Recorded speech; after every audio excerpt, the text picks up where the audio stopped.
The Trump administration is stepping back from guidelines released by former President Barack Obama over bathroom rights for transgender students.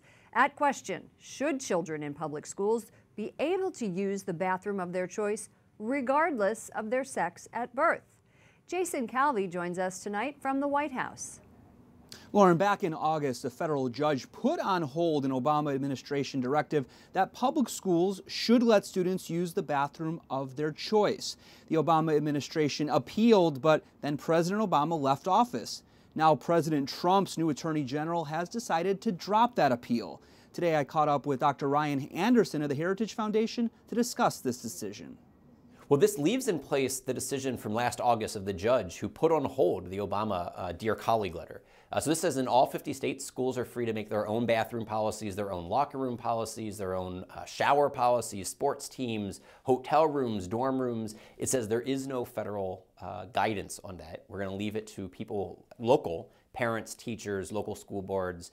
The states are going to have authority over this, not the federal government. So what about those 13 states that sued the Obama administration about this rule? What happens to their case now? It's unclear. So I mean, it was a one-page filing that simply said that the Trump Department of Justice was not going to be pushing that appeal, and tomorrow's oral argument was not going to be taking place. They were canceling that oral argument. But they then said that we're going to work with the parties to see how best to proceed in this case, how best to settle this case. What they should do is say that last May, when the Obama administration issued that Dear Colleague letter, it was unlawful. That Title IX, which was passed back in 1972, uses the word sex, and by sex it means a biological and anatomical reality, not gender identity, and that the federal government doesn't have authority 40-some years later to say that sex now means gender identity, and then make all 50 states change their bathroom, locker room, shower, and sports team policies. So that's what it was at play back in May when President Obama's Education Department released this rule. What happens now? I mean, there's a lot of issues. This is a hot button issue. What issues are at play? Religious freedom, privacy, what do you see at play here? Yes, I mean, what's at stake here is how do we balance both the privacy concerns of a transgender student with the privacy concerns of all of the other students. There's a legitimate concern that a female student has not to have a biological male who identifies as a girl in her locker room, in her bathroom, sharing a shower facility with her. We need to find a policy that would protect the dignity of both sets of students. The Obama policy was entirely one-sided.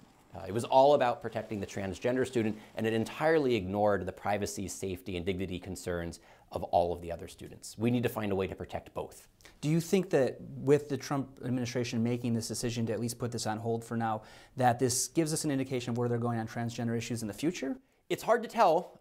We can hope. What they should do is that both the Department of Education and the Department of Justice should issue a Dear Colleague letter similar to Obama's, saying we're going back to the way things had been for the prior 40-some years under Title IX. For the first 40-some years of Title IX, no one thought it meant that boys who identify as girls have to be allowed access to locker rooms, bathrooms, and showers according to their gender identity. They could simply say we're going back to the way it always used to be. And Title IX, really quick, is? Title IX is the federal law that prohibited discrimination on the basis of sex in all federally funded education programs. It was meant to guarantee the equality of girls and of women. It turned Title IX on its head to now say that boys who identify as girls and men who identify as women should be allowed unfettered access into girl-only spaces. Very complicated issue. Thanks for clarifying for it. Ryan Anderson, thank you. Thank you. And in a separate transgender case, the U.S. Supreme Court will hear the case of 17-year-old Gavin Grimm next month. She was born a girl, but now considers herself a boy and is fighting her school district for refusing to allow her to use the boys' bathroom. Lauren? Jason, could Donald Trump's Supreme Court nominee be on the court by then? We expect Judge Neil Gorsuch's confirmation hearing in March. He could be confirmed by the Senate then shortly after that. And the U.S. Bishops' Conference has weighed in on this transgender issue, reminding the faithful that children should be taught to accept their body as it was created. That in itself is a quote of Pope Francis's letter, The Joy of Love. Jason Calvi at the White House. Thank you, Jason.